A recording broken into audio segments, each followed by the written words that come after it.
১৯৯০ সালের নভেম্বর মাসে ঘটে এক দুঃখজনক ঘটনা, যা ছাত্রদলের ইতিহাসে এখনও গভীর ক্ষতের মতো রয়ে গেছে। ২০ নভেম্বর বিএনপি কেন্দ্রীয়ভাবে বহিষ্কার করে ছাত্রদলের তৎকালীন সিনিয়র যুগ্ম আহ্বায়ক সানাউল হক নিরুসহ ৬ জন নেতাকে। তাদের মধ্যে ছিলেন ঢাকা বিশ্ববিদ্যালয়ের সাবেক সভাপতি শফিকুল ইসলাম রানা শিকদার, ছাত্রদল কেন্দ্রীয় সদস্য মাহবুব আলম, শফিকুর রহমান শফিক, তৎকালীন ফজলুল হক হলের ভিপি খন্দকার আবু আশফাক এবং ঢাকা কলেজের ছাত্রনেতা মীর নেওয়াজ আলী। এই বহিষ্কারের প্রতিবাদে সংগঠনের ভেতরে ক্ষোভ ছড়িয়ে পড়ে। ছাত্রদলের অনেক নেতা মনে করেছিলেন কোনো তদন্ত ছাড়াই এই সিদ্ধান্ত নেওয়া হয়েছে শুধুমাত্র রাজনৈতিক প্রতিহিংসার কারণে।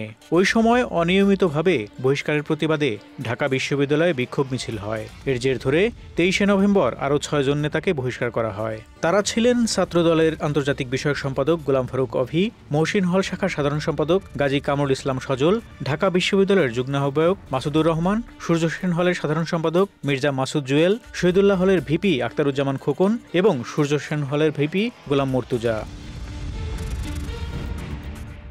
এই বহিষ্কারের আদেশে স্বাক্ষর করেছিলেন তৎকালীন বিএনপি নেত্রী অধ্যাপিকা জাহানারা বেগম। কিন্তু যখন এই সিদ্ধান্ত দলের চেয়ারপারসন বেগম খালেদা জিয়ার সামনে পেশ করা হয়, তখন তিনি নাকি চোখের পানি ফেলেছিলেন। উপস্থিত নেতাদের ভাষ্য অনুযায়ী খালেদা জিয়া তখন বলেন, আমার হাতে গড়া সন্তানদের আজ বহিষ্কার করছি, কিন্তু 2 মাস পরে তাদের ফিরিয়ে আনতে হবে।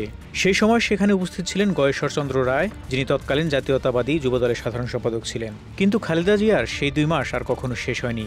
অদৃশ্য এক দেয়াল আজও তাদের দলে ফেরার পথ আটকে রেখেছে।